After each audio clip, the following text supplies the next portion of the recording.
اسرائیل کے سب سے بڑے ایئرپورٹ پر حملہ ہو گیا ہے، اور یہ حملہ ایران نے نہیں کیا، یہ کوئی میزائل حملہ نہیں ہے، بلکہ یہ یہودیوں نے اپنے ہی ایئرپورٹ پر تل اویو کے خود کیا ہے۔ بین گورین ایئرپورٹ جو ہے وہ تل اویو کا سب سے بزیسٹ ایئرپورٹ ہے، اور اب سے کچھ دن پہلے تک تھا، اور اس کے بعد جب سے ایران کے ساتھ جنگ چھڑی ہے، برے دن شروع ہو چکے ہیں اسرائیل کے، وہ ایئرپورٹ بند ہے اور وہاں سے فلائٹ آپریشنز نہیں کیے جا رہے۔ لیکن لوگوں کو کہیں نہ کہیں ان کے دل میں یہ بات ہے کہ ہماری جان چھوٹ سکتی ہے اور ہم اسرائیل سے نکل سکتے ہیں، تو اسی ایک ایئرپورٹ سے نکل سکتے ہیں۔ جیسے ہی فلائٹ آپریشنز ریزیوم ہوں گے، ہم پہلی اویلیبل فلائٹ سے ٹکٹ لینے کے بعد یہاں سے بھاگ جائیں گے، اور اس آس میں کہ ان کی جان بچ جائے گی، وہ اسرائیل سے بھاگ جائیں گے، ان کی جان چھوٹ جائے گی،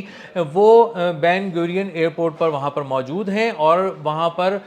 کئی روز سے چونکہ پڑاؤ ڈالے ہوئے ہیں، اس لیے وہ وہاں پر رہ کر چڑچڑے ہو گئے ہیں، نفسیاتی مریض بن چکے ہیں، اور ایک دوسرے پر حملہ کر رہے ہیں۔ گزشتہ روز بھی انہوں نے بہت شدید احتجاج کیا اور کہا، جو حکام تھے، کہ کسی بھی طرح یہاں پر فلائٹ آپریشنز کھولے جائیں، ایک دو فلائٹس ہی کو کم از کم اجازت دی جائے کہ وہ تل اویو سے اڑان بھریں اور انہیں لے کر جائیں۔ اب ایک تو یہ ممکن نہیں ہے، ایئرپورٹ حکام ان کو سمجھاتے رہے کہ تمہاری جان ابھی نہیں چھوٹنے والی، تمہیں ابھی اس جہنم میں مزید دن گزارنے ہیں، تو اس خدشے پہ کہ ان کو مزید دن گزارنے پڑیں گے، وہ چڑچڑے ہو گئے۔ وہ اپنے ساتھ ایک ہینڈ کیری لائے تھے، اور ہینڈ کیری کے ساتھ ہی جو مختصر سا سامان تھا، اب اس کے ساتھ ایئرپورٹ پر کئی روز سے وہ چونکہ بیٹھے ہوئے ہیں تو ان کے لیے زندگی گزارنا مشکل ہو گیا ہے، کھانے پینے کے مسائل ہو گئے ہیں، تو اب وہ ایک دوسرے سے لڑ رہے ہیں۔ وہاں کی فوٹیجز آ رہی ہیں کہ ایک دوسرے کو کس بری طرح لوگ مار رہے ہیں، بالوں سے پکڑ کے گھسیٹ رہے ہیں، ایئرپورٹ میدان جنگ کا منظر پیش کر رہا ہے۔ اور اسی طرح جب حکام انہیں سمجھانے کی کوشش کرتے ہیں کہ ابھی کچھ عرصہ لگے گا، کچھ وقت لگے گا، انہیں اتنی جلدی نہیں کرنی چاہیے، تو لوگ ان سے بھی ناراض ہو جاتے ہیں اور پھر کرسیاں اٹھا کر مار رہے ہیں اور کاؤنٹرز کو توڑ رہے ہیں، اور بری طرح وہاں پر تباہی کے مناظر ہیں۔ اندر کی طرف جو ایئرپورٹ کے اندر کے جو مناظر ہیں وہ بہت ہی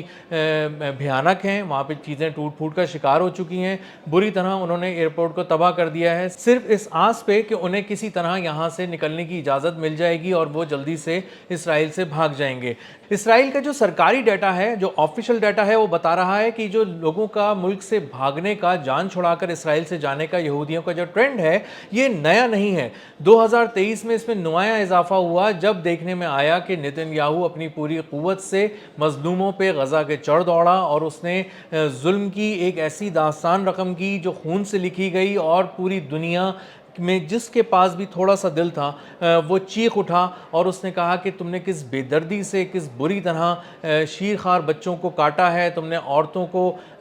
ریپ کا نشانہ بنایا ہے، تم نے عورتوں کے ساتھ بہت برا کیا ہے، مظالم کیے ہیں، لوگوں کو مار دیا جان سے، خواتین کا، مردوں کا، بچوں کا، بوڑھوں کا، جوانوں کا قتل عام کیا ہے، ان سے خوراک چھین لی ہے۔ جو اس سارے برے حالات سے فلسطینی اس آزمائش سے گزرے، تو ان کے حالات دیکھ کر کہیں نہ کہیں یہودیوں کے دل میں کچھ نہ کچھ خوشی تو تھی، لیکن ساتھ میں یہ خدشات بھی تھے کہ یہ جو تکلیف یہ سہ رہے ہیں، کل کو یہ جواب دیں گے، اور یہ جواب اسرائیل کے اندر تک، ان کے گھروں تک پہنچے گا، اور وہ اپنے ہی ملک میں غیر محفوظ ہو جائیں گے۔ جو بہت دور اندیش لوگ تھے، جو بہت دور اندیش یہودی تھے، انہوں نے اسی وقت سمجھ لیا تھا کہ یہ آگ اب رکنے والی نہیں، یہ ضرور پھیلے گی اور ان کے گھروں تک پہنچے گی اور ان کو بھی نقصان پہنچائے گی۔ یہ سوچ کر وہاں پر دو طرح سے لوگوں نے انخلا وہاں سے ہونا شروع ہوا اسرائیل سے یہودیوں کا۔ پہلے تو انہوں نے جو تھا وہ کوشش کی کہ وہ ایئرپورٹس پہ نہ جائیں اور یہ تاثر زیادہ نہ جائے کہ وہ لوگ ملک چھوڑ کے جا رہے ہیں، تو انہوں نے مختلف بحری راستوں سے لگژری جو ہے وہ سفر